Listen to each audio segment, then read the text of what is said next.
भारत जोड़ो यात्रा के दौरान राहुल गांधी की टी शर्ट की कीमत को लेकर के खूब बवाल हुआ। खूब जो है सोशल मीडिया पर तमाम तरीके के अलग अलग ट्रेंड कराए गए। लोकसभा चुनाव जब हो गए, उसके परिणाम आ गए, उसके बाद अमेठी की जो संसदीय सीट से पूर्व सांसद स्मृति ईरानी ने एक इंटरव्यू दिया।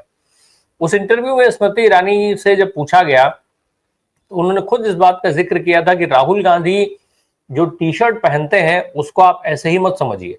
दरअसल राहुल गांधी टी शर्ट पहन के देश के युवाओं से सीधा कनेक्ट करते हैं। ये बात खुद स्मृति ईरानी ने कही।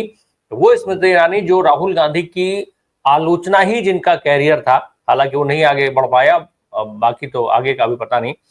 अजय सर, ओम बिरला साहब को, दरअसल जब ओम बिरला साहब बोल रहे थे, आपने वीडियो सुना भी होगा जिसमें वो नेताओं का जिक्र कर रहे थे, साथ में वो लीडर भी बोला उन्होंने, हालांकि वो वहां पर रुक गए थे। अब वो लीडर ऑफ अपोजिशन नहीं बोल पाए, लेकिन कहीं क्या ओम बिरला साहब का सीधा निशाना राहुल गांधी ही थे कि अब आप टी शर्ट पहन के मत आइए? स्वाभाविक सी बात है। मैं तो समझता हूं कि इशारा क्या, सीधे सीधे वो कहना ही यही चाहते थे। और जब ये कहना चाहते थे तो मैं एक चीज ये आता है कि जो अभी हमारे तमाम विद्वान लोगों ने बोला, मैं एक चीज, असलियत ये है कि नरेंद्र मोदी सरकार का या नरेंद्र मोदी का कैरेक्टर है कि सदन ना चले। चूंकि हमारे साथ व्यास जी बैठे हुए हैं, इनका एक्सपीरियंस हमसे ज्यादा है। उन्होंने वो 12 साल देखे हैं जब नरेंद्र मोदी वहां मुख्यमंत्री थे, और नरेंद्र मोदी की वहां नीति होती थी सदन ना चले, बहुत कम दिन चले, सिर्फ उनके काम निकल जाए, बाकी सदन में कोई चर्चा हो ही ना पाए। यदि मैं गलत कह रहा हूं तो पूछे, यही था मेरे अंदाज से। और कमोबेश जब से वो भारत के प्रधानमंत्री हुए, जहां उन्होंने संसद के सेंट्रल हॉल के उधर मत्था टेका था, उसी दिन समझ में आ गया था कि ये इसको खत्म करने वाले। क्योंकि मैं एक शब्द, बड़ा पुराना एक्सपीरियंस बताऊंगा कि जब नरेंद्र मोदी यहां संगठन मंत्री थे और उन दिनों एक दिन बात होने लगी, तो उन्होंने कहा हमारे यहां भाजपा में किसी के पांव जो छुए जाते हैं उसमें माना जाता है, इसलिए छुए जाते हैं कि इसके पांव हमें घसीटने में यानी गिराने में कितना जोर लगेगा। तो असली मकसद ये होता है यहां पांव छूने का, रिस्पेक्ट देना नहीं होता है। और ये किस सेंस में था मैं वो भी बता देता हूं। एक खबर मैंने लिखी थी कि रावी के पानी से तबाही मचाना चाहता है पाकिस्तान, और उसी के बाद में चर्चा हो रही थी, उसमें मैंने अटल जी को खबर भिजवाई। अटल जी के यहां से उस पर डायरेक्शन हुआ और यहाँ आडवाणी और फर्नांडिस भेजे गए। तो साहब यहीं पे उस दौरान जो है यही बात हो रही थी, तो बिल्कुल आडवाणी के पांव में पड़े। हमने उनसे कहा है उस दिन तो आप मुझे गरिया रहे थे आडवाणी को कि इसके कारण आपका गुजरात छूट गया, इसके कारण ये हो गया, इसके कारण वो हो गया, और अब आप इसके पांव पे पकड़े, ऐसे पकड़े कि लगे कि बस यही आपके आका हैं। तो मैंने तो थोड़ा सा तंज वाले अंदाज में जिस तरह कहा, थोड़ा खिसियाए, फिर उसके बाद बोले तुम समझते नहीं हो। कहा हमारे यहां ये नीति होती है पांव पकड़ने की। हमने कहा गुड। और जब नरेंद्र मोदी ने प्रधानमंत्री के कैंडिडेट के तौर पे पहुंचे थे सेंट्रल हॉल में, तो साहब जैसे उन्होंने मत्था टेका, हमने समझ लिया इसको भी अब हिला देना है। तो ये मैं पर्सनल एक्सपीरियंस वो बता रहा हूं उस समय का, चलिए छोड़ दीजिए। अब आता हूं वास्तविक मुद्दे पे। इस सरकार की नीति यदि पूरा इनका क्रोनोलॉजी, इन्हीं की भाषा में कहते हैं, क्रोनोलॉजी देखें तो ये लगातार सदन कैसे कमजोर हो, कैसे लोकतंत्र को बिल्कुल हिला के रख देना, उसके सारे पाए तोड़ देने। पहले मीडिया को तोड़ा, विधायिका को गुलाम बनाया, और उसके बाद में धीरे धीरे धीरे आपके सामने है सब। क्या आपने कभी आज तक भारत के इतिहास में देखा था कि भारत का उपराष्ट्रपति जो सभापति होता है वो किसी प्रधानमंत्री का सदन में गुणगान कर रहा हो, नहीं दिखा सकते। और आप एक भी ऐसा नहीं दिखा सकते हैं कि कभी किसी लोकसभा अध्यक्ष ने ऐसे झुक गया हो कि बस, और सदन में वो नेता प्रतिपक्ष के सवाल पर यह कह दे कि हम तो पांव भी पकड़ लेते। खुद ही उसने कहा है, मैं नहीं कह रहा हूं। तो साहब ये है सच। तो जब इस स्थिति में गिर जाए, मैंने तो नहीं देखा, जो मैंने संसदीय इतिहास का पढ़ा, जब आपकी चर्चा चल रही थी उसी समय मैंने एक पूर्व महासचिव रहे हैं लोकसभा के, तो उनको अभी कॉल किया ये जानने के लिए क्या इसमें क्या है रूल में।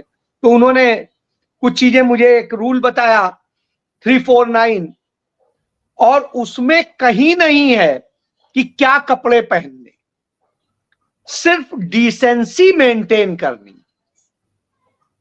तो यदि आप उसको कहें तो उसको पूरा, ये मेंबर ऑफ हाउस, ये देखिए ये पूरा है, उन्होंने मुझे भेजा है, और इसमें एक एक चीज है, कहीं नहीं ऐसा है कि आप कहीं कोई मेंबर क्या करेगा कैसे होगा। सिंपल सा ये है कि वो shall not read any book, newspaper on a letter except in the concern with the business of the house, shall not interrupt any member while the speaking by the disordinary expansion or noise or in any other disordinary member, shall bow the chair while earning or leaving the house, and also when taking or leaving on the seat, shall, ऐसे इसी तरीके से उन्होंने करके वो सारी चीजें हैं। तो इसमें कहीं नहीं है कि साहब ड्रेस होनी चाहिए ऐसी, ये होनी चाहिए वो होनी चाहिए, डिसेंसी मेंटेन करने को बताया गया है।